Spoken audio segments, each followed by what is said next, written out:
Hey there, nation. Welcome to the show. We help you to play miniatures wargaming on a budget. It is I, Commander CheapSkate, and now it's time for another edition of Mighty Empires. This is our series of Warhammer Fantasy Battle Reports that's done the Mighty Empires campaign system. This is our fifth battle report for our Border Princes campaign. Unfortunately, though, battle reports number 2 through 4 were unfortunately on my iMac when it crashed. So because of that, if I do get a chance to get those videos back onto the internet, I will, of course, upload those into YouTube. But until my iMac gets fixed and until I can access those files, I'm just going to continue on the battle report series as if everything is just fine on that part. So this is our fifth battle report of our Border Princes campaign. This one is fought between my friend Smells Like Febreze with his Wood Elves Force Spirit army versus yours truly with my Vampire Counts neutral army on this one. So because of that, we have two different armies fighting it out. We're fighting it out for possession of some Arcane Ruins in our campaign map. So we're going to show you some images of the armies on the next couple of few pictures, and we're also going to scroll by with the army list. If you want to see exactly what each side is bringing, feel free to pause and take a look at your own leisure. So with that being said, ladies and gentlemen, let's get this on. Alright, so let's go ahead and talk about my opponent's army for Smells Like Febreze. This is House Raen, the Wyld Hunt. This is his Forge Spirit army. Now, actually, this is only half of his army that was photographed in this picture, and that's because the other half of his army is off of the side of the table, getting ready to deploy. So in this photo, he's got 2 units of 10 Dryads equipped with branch nymphs in each one of those units as well. He's also got a unit of Treekin right there on the left, right on the back, left, right behind his Dryads, and on the right he has his General, which is his Lord choice. He has a Tree Man Ancient. I'm sorry. He's got the level 4 upgrade. He's got the Lore of Life, and he's also packing the Acorn of Ages for this one, and that makes up half the army for this. And on the other half of the army that is made up of his total points allowance, he's got 2 more units of 10 Dryads apiece with branch nymphs, and he also has Dryka, which is the special character for the Wood Elf army. She's a level 2 Allure Shadow Mage, and that's what he has for his army on this one. And let's go ahead and talk about my army for this one. So this is my Vampire Counts army. As you can see right in the middle of the table of my picture there, I have my Master Necromancer. He's a level 4 Necromancer mounted on top of a corpse cart. He's packing the lore of vampires on this one as well. He's also got the healing potion to kind of help him sustain any injuries that might come his way. And plus, since he's also mounted a chariot, he also gets the bonuses from additional wounds added to help him out, which is also kind of helpful. On the right-hand side, of course, I got my unit of 20 Crypt Ghouls led by a Crypt Gas. So that's those guys are really important because they have poisonous attack and they have toughness 4. On the left of my general, I have another unit of 20 zombies. That's the Walking Dead as Samurai. Those guys are pretty much created in order to act as roadblocks and to kind of tar pit my opponent's army as well. And then right in the front, of course, I got my Ravenous. That's my unit of 3 Crypt Hordes, and those guys are going to be doing most of the damage for my army on this one. And that pretty much rounds up my army for this battle report. Alright, so with the army list out of the way, let's go and talk about the battle plan. So as you can see, we're playing on a 4x4 table. We got lots of terrain kind of spread throughout the entirety of the table. Right there we have the standing stones in the right hand corner. That's where the Arcane Ruins are located at. We also have some forests right there in my enemy's deployment area where, what's his name, Smell Like Febreze is on the near side of the table while I'm deploying the far side of the table. We got forests scattered throughout this battlefield, and this is before we actually use the Acorn of Ages to deploy more forests onto the battlefield. And on the left hand side, of course, is where we have that massive hill at. And as you can see, pretty much the battle plan is I'm Vampire Counts, so my tactics aren't exactly all that complicated. All I'm trying to do is try to march as quickly as I can across this battlefield, give some buffs to my units, and hopefully tar pit and destroy his army before he gets a chance to use any really devastating Lore of Life spells. And that's pretty much what I'm kind of going for on this battle report. So with that being said and battle plan over, let's go and talk about the deployment areas real quick. So, starting with my buddy Smells Like Febreze on the left-hand side, of course, he's got a unit of 10 Dryads, the Branch Nymph, just kind of like a typical unit to kind of deploy for the rest of his army. And located in the center of his army, of course, where the majority of his army is located at. In the front, he's got his 3 Treekin protecting his Tree Lord Ancient, who's hiding out in that forest right there. That forest, by the way, has been newly created by our resident terrain maker, Iron Mage. He made a wonderful little clump of trees there, so we're really proud to show it off in this battle report because it looks really, really cool. And of course, on the right-hand side, he's got another unit of 10 Dryads there to protect his right-hand flank for his main army line. And located here on the side of the table, we have the rest of my buddy Smell Like Febreze's army. These guys using the Rouse to War ability, where he gets to deploy D3 units as ambushes when they deploy into the forest in the battlefield. He rolled a D3 and got a 6 on that part, so he's got 3 units he can deploy. He's got 2 units of 10 Dryads apiece with a Branch Nymph leading both of those units, as well as Dryka, the special character as well. She's a level 2 Lore of Shadows special character. And so these guys will be popping up on the table later on, starting around number 2. My buddy Smell Like Febreze will need to roll up on a D6 on a 3+. These units show up within any forest on the battlefield, and that's going to be very advantageous for him. And that pretty much makes a deployment. Alright, so it's going to take my deployment across the table here, making my center lines on the right hand side. As you can see in the very back, I have my corpse cart with my level 4 master necromancer, Creepy Timothy. That's where he's located at. Right in front of him, of course, is the Walking Dead of San Reme. That's my unit of 20 zombies. And on the right hand side, I have my Ravenous as well. And that's pretty straightforward on that part because the plan is to use no invocation to heck to increase the size of my zombie unit.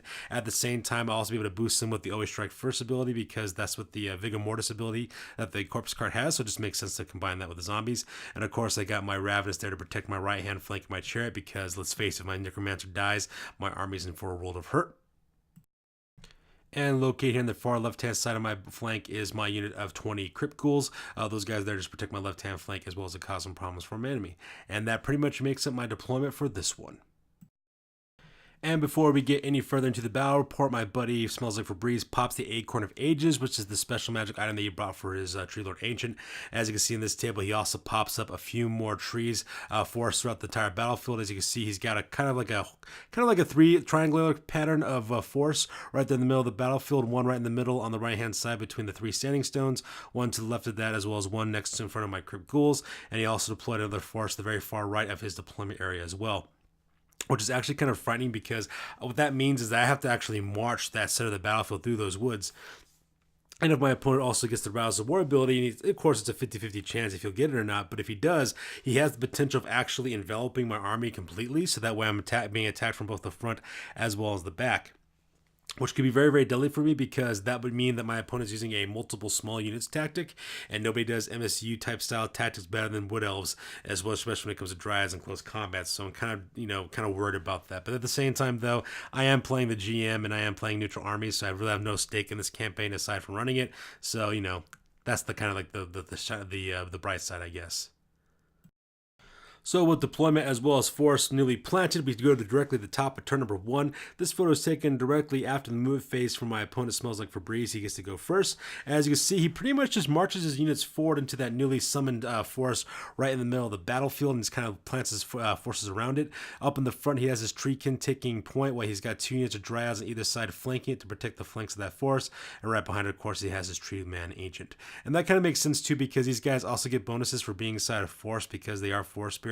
They get things like I believe what they get is additional ability to cast up on their spells as well. And they also I think the rule is they become stubborn, I believe, in the force, I believe is what that is, or does it end up another combat? I really forgot what they actually get as an additional bonus to that. But that's where my opponent basically sets up his army, and he just keeps him right there, which is actually a good idea for him because what that means is if I decide to move into the center to fight him, I'm going to have to pass through those force, and he could use that Rouse of War ability to get my units completely surrounded, and that would be absolutely devastating if he manages to pull that off. And that pretty much makes the move phase for this one. So with move phase over, we go directly to the magic phase.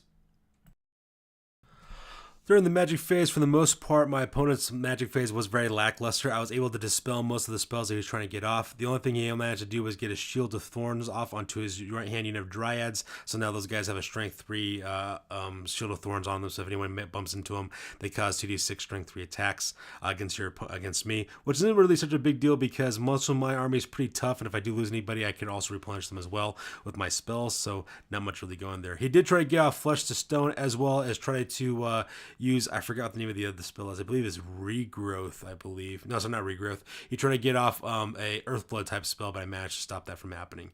And that pretty much kind of threw like a monkey wrench into his plans. So that being said, ladies and gentlemen, that makes it the magic phase. There is no shooting in this army because all close combat oriented, and there's no combat phase. So that being said, we go directly to the bottom turn number 1 for the vampire counts. So that takes us to the top of turn number 1 for the undead, for the vampire counts. This picture is taken after the move phase. As you can see, pretty much what I decided to do is start moving as quickly as I possibly can across the battlefield. I move up my ghouls on the left-hand side. Same thing with my zombies on the right-hand side. I move them on either side of that standing stone that's kind of in the middle of the table, trying to get to it towards his flank units as well. At the same time, I also flank to the right with my 3 crypt horrors, so that way I can take out those Dryads because those guys look like a really good target opportunity. My goal here is to have my zombies trying to rush into his Treekin and get those guys bogged down in close combat with a tar pit unit, and then have my ghouls as well as my crypt horrors destroy his 2 units of Dryads, and hopefully I might be able to get his Tree Man Ancient into a pincer attack, so that way he's kind of down and out of the count for that point. My corpse cart, meanwhile, in the background is just kind of moving up a couple inches forward, so that way it's still within range, within giving Vigor Mortis, which gives all my undead units within 6 inches always strike first, and also to help kind of boost up any kind of boost that I can with my Necromancer to my undead units to make them stronger, you know, make them have reroll to wounds, reroll to hits, as well as to increase their unit size with Invocation to Heck. And that pretty much makes the move phase for this part. During the magic phase, I had a very impressive magic phase on this part. As you can see from all the little index cards around for all my units. First of all, I used Van Hel's Dance Macabre, so that way I could use that on a big bubble effect. So that way all units within 12 inches of my Necromancer can get rerolled failed to hits. And so because of that, they also moved up an additional 8 inches, up to 8 inches to get closer to my enemies. So that way I can start charging at them as well and start causing some pain. I then also, because of that spell going off, I also managed to get Always Strike first off on my Crypt Ghouls, as well as my zombies, as well as my corpse cart, which is also kind of nice too. I then also cast the bubble version of I forgot what it's called, Hellish Vigor, and that allows me to get off the to hit wound, reroll to fail to wounds. So I got that off on all 3 of my units. I got it off onto my crypt horrors, my zombies, as well as into my crypt ghouls as well, which is also very helpful. And then finally, I cast Invocation to Heck. Now, unfortunately, my ghoul armies, both sides, my crypt horrors and my crypt ghouls, were unable to increase their size because they're just a normal size unit. However, my zombies did increase by a couple of more lines. I think I've managed to summon up 10 more, I believe, to end up being in the case, which is really good because zombies, they make great tar pit units, and I just wanted to bog down that unit tree before it can cause any problems onto my crypt ghouls on the right hand side of my army. So I had a very, very successful magic phase. My opponent was unable to stop me for the most part, which is pretty awesome considering. So with no shooting or combat going on, we go directly to the top of turn number 2 from my opponent. Smells like Febreze. The very first thing he does, he starts using his Rouse to War ability. So as you can see here on the left-hand side, he brings up another unit of 10 Dryads with a Branch Nymph on the left-hand side of his lines, which puts him in a perfect charging position to get my Crypt Ghouls here on the left-hand flank, which is pretty. At the same time, also on the right-hand flank of the army, right behind my Crypt Horrors, managed to deploy another unit of 10 Dryads with a Branch Nymph located in that unit as well, and Dryka is also part of that unit as well. So now they can get my Crypt Horrors into a pincer attack from being attacked from both the front as well as the back as well. And to make matters worse, Dryka also brings her level 2 spells as a lore of Shadows caster, so now I got to worry about that part as well. So that pretty much makes it the beginning of his turn, because with the Rouse of War ability, even after they put up on the battlefield, they can still maneuver about. In that case, that takes us directly to the movement phase. So that takes directly to the top of the movement phase. As you can see from this overhead shot, the first thing my opponent does is he just charges everything he has and starts preparing to bring the pain onto all my units. On the left-hand side, he charges in his 2 dry units. That way my Crypt Ghouls are now being flanked as well as being attacked from the front, which is really, really bad because combat resolution for an undead army is never good, because what ends up happening is that for every point that they beat me by, I am unbreakable, which is kind of nice, but for every point that they beat me by, I lose another character in my units, so that's kind of rough as well. He also sends in his Treekin as well as his Tree Lord Ancient charging directly into my zombies, so that way they're engaged in close combat. I'm not too worried about that one. My plan was to kind of bog down those guys with my zombies in the first place, so I'm kind of nice because now those guys are now out of action and they won't be able to really cause a lot of damage to my more fragile units like my Crypt Ghouls or my Crypt Horrors, so I'm pretty happy with that. However, on the right hand side, as you can see, those 2 units of Dryads with Dryka as well charge into pincer attack on my Crypt Horrors. I got 10 in the front as well as 10 in the back with Dryka as well, and so things are looking pretty bad at this point. So with movement phase over with, we go directly to the magic phase for the Wood Elves. And during the magic phase, my opponent had a very, very successful magic phase. I was pretty much unable to stop him for the most part. First thing that he does, he catches off Flesh to Stone onto his unit of Dryads in the front. So now those guys have +2 to their toughness, make them toughness 6, which means I have to beat a roll of 5 up in order to wound those Dryads in the front of them. But to make matters worse, though, my opponent managed to get off 2 Lore of Shadow spells. The first one was, I forgot the name of the spell, but that's the one that lowers your toughness.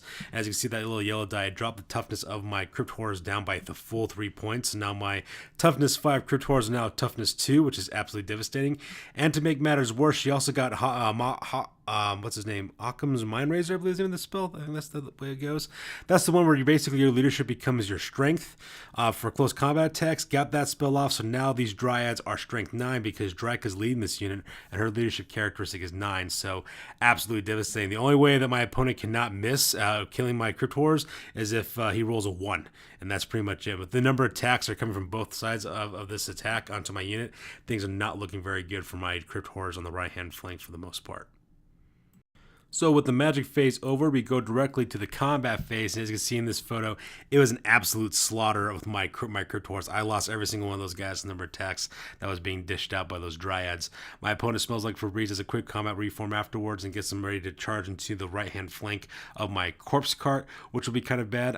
If I'm lucky, I might only be able to take one of those units on. That gray colored unit of dryads led by a Dryka, they will definitely make it into my right-hand flank. However, that green unit there on the bottom left, they might not be able to make it at all, because if they do, they might bump into my zombies, in which case they won't be able to go any further. At the same time, my zombies, as you can see there, got chopped down pretty good. I was actually surprised how little effect the Treekin as well as that Tree Lord Ancient actually had onto my unit of zombies. On the flip side, my zombies managed to kill one of the Treekin, which was awesome, and also put a wound onto the Tree Lord Ancient, which is also pretty cool too. Gotta love those rerolls for failed wounds into hits, as well as for always strike first, which is pretty awesome as well. So I was really surprised the way my zombies kind of pulled through on that part. So can't really complain, because those guys are dirt cheap and they're not expected to do very much. But right now they're kind of holding their own against this huge unit of Treekin as well as Tree Lord Ancient.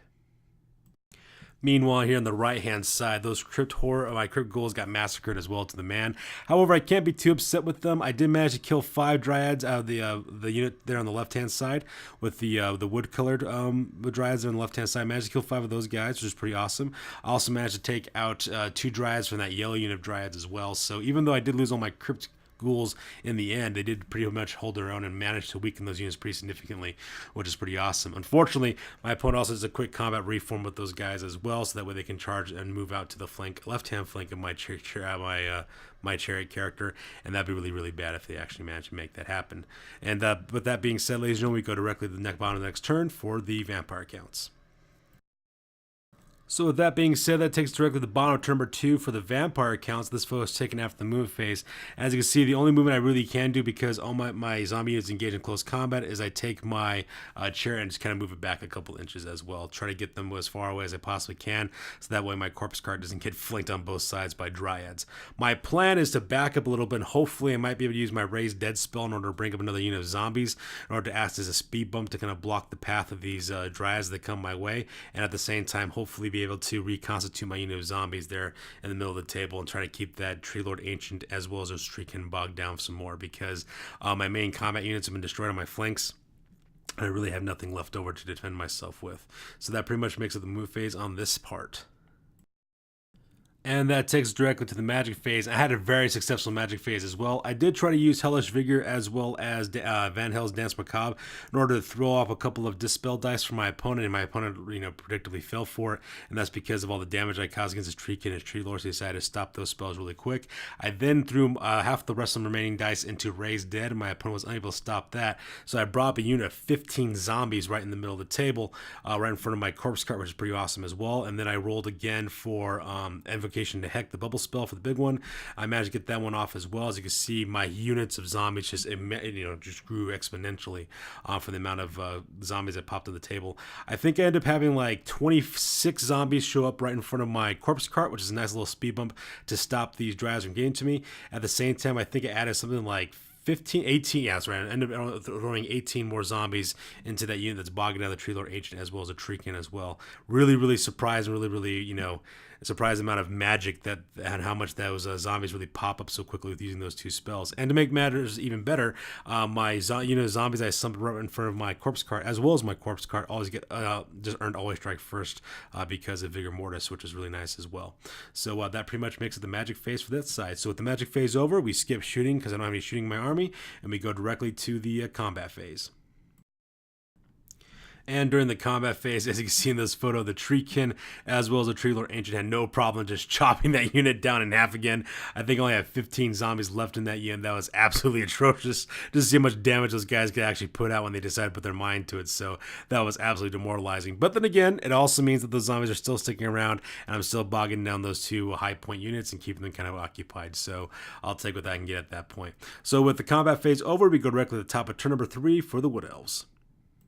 Alright, so that takes us to the top of turn number 3, and this photo is taken after the move phase, and as you can see in this photo, my opponent starts storming in his dryads to my available units. The very first thing he does is he charges in both the purple and gray unit of dryads into the left right-hand flank of my corpse cart, so now my necromancers now engage with that unit of dryads as well as the Dryka, so that's like the worst possible thing that can happen for my necromancer. At the same time, he also sends in his unit of green dryads as well as his dark brown dryads directly into the front as well as into the right-hand flank of my unit of zombies. So now we're engaged in close combat and they're stuck in a pincer tag as well. He also moves up his his yellow dryads on the left hand side. He moves up into a support position in order to put in whatever charges or support they might need to do at the end of the combat phase as well. And then meanwhile his treekin as well as his tree lord agent are still engaged in close combat with my zombies, so they're not really going anywhere either. And that pretty much makes it the move phase for turn number 3 for the wood elves. So, magic was a wash for my opponent, same thing, but there's no shooting phase, so we go directly to the combat phase, and as you can see in this photo, what ended up happening is that Dryka, as well as her unit of dryads, managed to put the final wounds onto my my necromancer. He didn't get a chance enough to survive long enough to drink the healing potion that I gave him, so because of that, my necromancer died, as well as that corpse cart. Immediately after that, all the other combat got resolved, of course, with my unit of zombies, but after they took all the damage they took, I also had to take crumble checks for all my zombie units because my general was dead. As you can see in this picture, that unit of zombies that was fighting those units of dryads just kind of vaporized at that point, because not only did the casualties that those units caused on my zombies really high, the combat res is really bad, and then also with my crumble check, it just kind of vaporized that unit as well. At the same time, the combat between my zombies as well as the treekin and the tree lord also went really bad as well. I believe the treekin as well as the tree lord, I think they killed the rest of my zombies just by themselves. I don't think I lost any from the crumble check. It was just regular combat as well as combat resolution was enough to wipe out the rest of the zombies, and then the crumble check didn't really matter because there's nothing left. So because of that, all my infantry units are now totally evaporated at this. And as you can see, ladies and gentlemen, that takes us directly to the end of the game. As you can also see on this table, there are no vampire count units left on this table. The only thing that's still left standing are wood elves, and that pretty much wraps up the battle report at this point because I got a table with my buddy Smells Like Febreze. It was absolutely devastating, the number of attacks and the way that my opponents kind of swarmed and enveloped my units. So, but go figure though, that's what wood elves are really good at, especially Force Spirits in the 8th edition of Warhammer, and he just did exactly what he was supposed to. So with that being said, ladies and gentlemen, go to the After Action report because now this battle report is officially over. Alright folks, that takes us directly to the After Action report. We'll talk about exactly what's going on for the campaign, for our Mighty's Empire campaign, for my buddy Smells Like Febreze. In the end, this ended up being a victory for Smells Like Febreze for Mighty Empire's battle report number 5. In the end, he managed to increase his hexes up to his territory up to 5 hexes, and that includes both the Arcane Ruins that he just won from me from defeating me, as well as a forest that he already has on his territory as well. In this turn, he actually generated, let's see here, I think he managed to generate 3 power this turn is what he ended up doing. I was also managed to produce 2 pieces of lumber as well. As anyone wants to know about Mighty Empires, for every point of industry you generate, you for every 3 points you get another power point as well.